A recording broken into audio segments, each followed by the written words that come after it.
السلام عليكم ورحمة الله تعالى وبركاته. كدايرين؟ لاباس عليكم بخير؟ نتمنى تكونوا كاملين بصحة جيدة وفي أحسن الأحوال يا ربي. يا ربي ترحمنا برحمتك يا أرحم الراحمين. اللهم زين يومنا بالتوبة والغفران، وأكثر حسناتنا بالميزان، وأجرنا جنة ذات أفنان، وثبتنا بالتقوى والإيمان، واحفظنا من شر الثقلان. اليوم ان شاء الله باذن الله تعالى فتنقول للناس جداد والناس القدام من داخل ارض الوطن ومن خارج ارض الوطن مرحبا والف مرحبا. والقناه بلا بكم راه ما تكونش قناه، فشكرا شكرا جزيلا لاي واحد عطى من وقته ولو القليل. اليوم ان شاء الله باذن الله غنقدم معكم بوشنيخه. هنا عندي كيلو ديال الدقيق الابيض، عندي سكر منسم بالفاني، وعندي الزعفران، وعندي نصف لتر ديال الحليب، وعندي ربعة ديال الزبده وشويه ديال الملح. فهاد المقادير هادو هما اللي استعملت معكم في المعسله الاولى. لانني انا جاني الفيديو طويل وقسمت هاد المعسله على زوج، درت منها البوشنيخه ودرت منها هذيك المعسله في الفيديو اللي لحت قبل. كتجي ما شاء الله كتجي زوينه. فهنا درت الزبده، فلا كانت زبده حيوانيه تكون احسن. درت الزبده ودرت خليتها تذوب، ودرت فيها الملح وسكر منسم بالفاني، ودرت فيها زعفران. هذا زعفران حر، تقدروا ديروا حتى الخرقوم البلدي الا بغيتو، الا ما عندكمش الزعفران الحر صافي. وان شاء الله غدا نعجن العجين. هنايا عندي كيلو ديال الدقيق صافي، وكنبدا نعجن العجين ديالي. فانا هنايا الفيديو جا طويل وسرعته شويه، نتمنى يكون واضح. هنا ضروري العجينه تكون قاصحه، فإلا كانت عجينه رخوه غتعذبنا بزاف، حيت حنا خاص ضروري يكونوا دوك الخيوط. فهنا كنجمع فقط حتى يتحيد منها الدقيق، ما كندلكها ما والو. غنديرها في البلاستيك وغادا نرجع ليها من بعد. هانتوما اللي شاط ليا قليل فقط. فهنا درتها كويرات كما تتشوفوا، درتها في البلاستيك باش تزيد تعطيني الطوع، لان هي عجينه قاصحه. صافي هنا كنبسط بالدلاك باش ندوزها في الوراقه كما شفتوا. هنا غنبسطهم كلهم، ومن بعد غادا نحاول نرشهم بالدقيق دائما باش تكون عندي العجين تكون قاصحه. هنا بعد ما كنعجنوا العجينه قاصحه راه كتساعدنا في الخدمه، يعني ما كنبقاوش نستعملوا بزاف ديال الدقيق. والدقيق بزاف فاش نبداو نقليو هاد المعسله غير كيتحرق لينا في الزيت. هانتوما بحال هكا. صافي تناخذ الوراقه وتنبدا نخرج هاد العجين هادي، كنورقها في الغليظه كاع حتى كندوزهم كلهم. وهنا انا رشيتهم بالدقيق من بعد. كنبدا نسرح بحال هاد الطريقه هذه كما شفتوا. هذه في الغليظه غير كنبسطها بالدلاك باش تخرج لي مزيان. شوفوا بهكا. ومن بعد انا غادا نعاود نرقق الوراقه ديالي كما شفتوا انا رشيت بالطحين وعاودت رققتها. فانتوما تختاروا الحجم اللي بغيتو نتوما في السمك ديال هاد العجين هادي اللي بغيتو. صافي كنبدا نخرجها هنايا كما شفتوا. شوفوا كي العجين محلوله وزوينه ما تتلتصقش نهائيا. شوفوا كيف دايره. صافي تنبدا ناخذ ملي تنوصل للنصف كناخذ بحال هكا. شوفوا معايا هانتوما. صافي انا كنبدا نخرج هاد العجين وتنحط باش تجيني العمليه سهله كما شفتوا. وانايا فاش ورقتهم راه رشيتهم بالدقيق باش نكون متاكده ان العجين ديالي ما يلصق ليا، لاش ما يلصقش عفوا. صافي كنبدا نخرج. هانتوما شوفوا ما شاء الله العجين كيف داير. صافي كنبدا نحطها.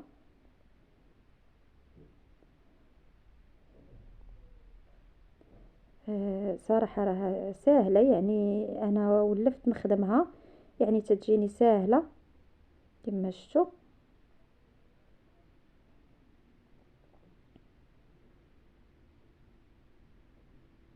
هانتوما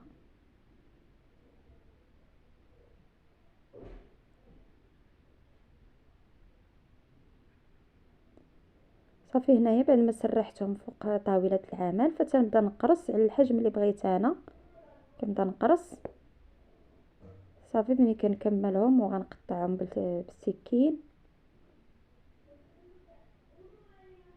هنا باش تجيني مقاده مع الكاميرا. يعني ساهله كنقرصوا الحجم اللي بغينا حنا، كبيره ولا صغيره اللي بغينا.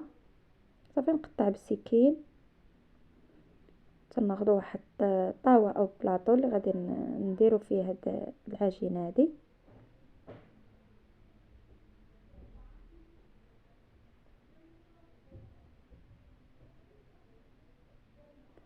صافي كنبدا نحط، شوفوا كي كتجي راه ما تلتصقش نهائيا، واخا نحطو وحده فوق وحده نهائيا ما تلصقوش.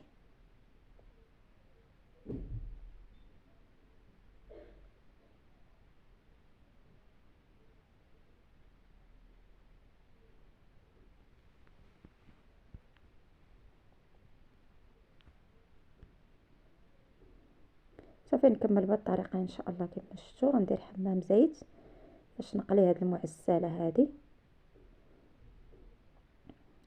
كما تيقولوا ليها معسله الحليب او البوشنيخه اللي معتمده عندي انا. كما شفتوا ما شاء الله زوينه.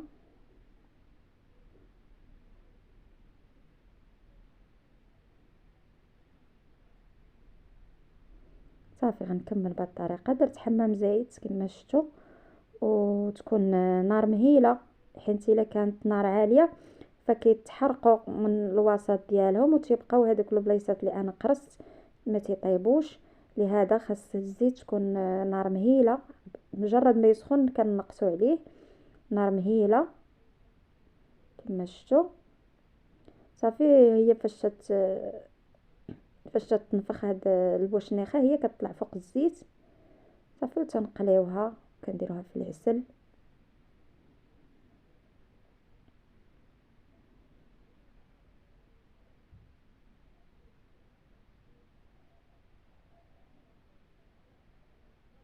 شوف كي كتجي.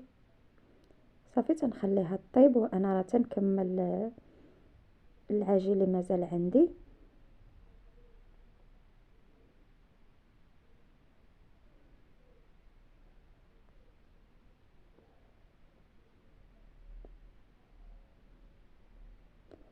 صافي ملي كتبدا تاخد واحد اللون ذهبي تنبدا نقلبها باش يجيني اللون كله مقاد. قلبها ومن بعد عاد نعاود نقلبها مره اخرى باش تاخد ليا واحد اللون زوين كما غتشوفوا معايا في الصوره.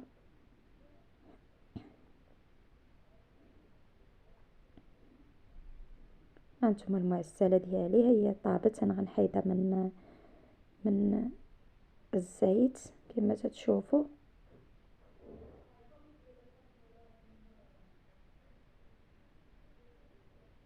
كنحاولوا نقطروا مزيان من الزيت باش ما يهبطش لينا الزيت في العسل، تيفسد لينا. لا فط فيه الزيت كيولي ما زوينش.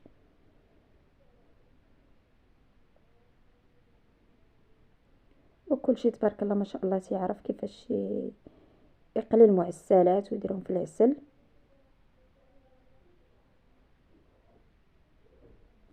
صافي كنبقى بهذه الطريقه هذه حتى نكمل الكميه ديالي اللي عندي كلها.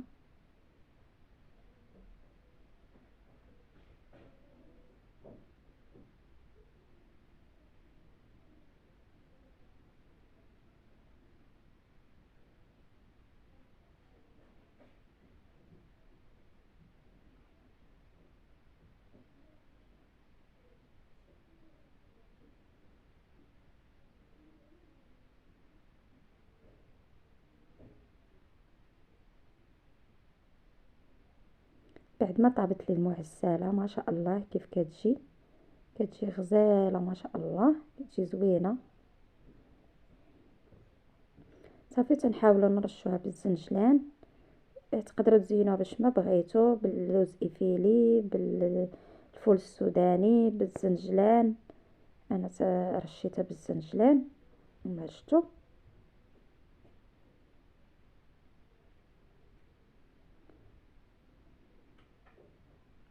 شوفوا معايا هاد المعسله الرائعه كيف جات، ما شاء الله، جات زوينه بزاف.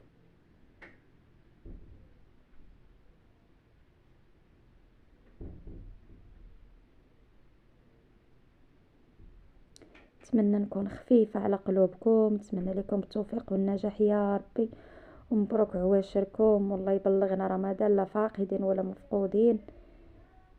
شوفوا المعسله كيف جات، ما شاء الله.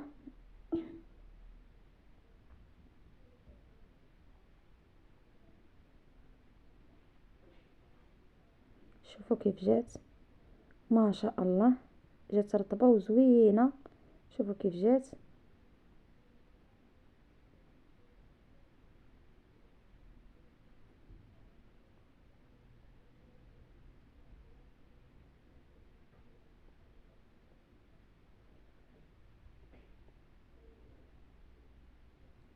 نتمنى تجربوا هاد المعسله وتعجبكم ان شاء الله، راها سهله وزوينه. احبكم في الله، الى اللقاء.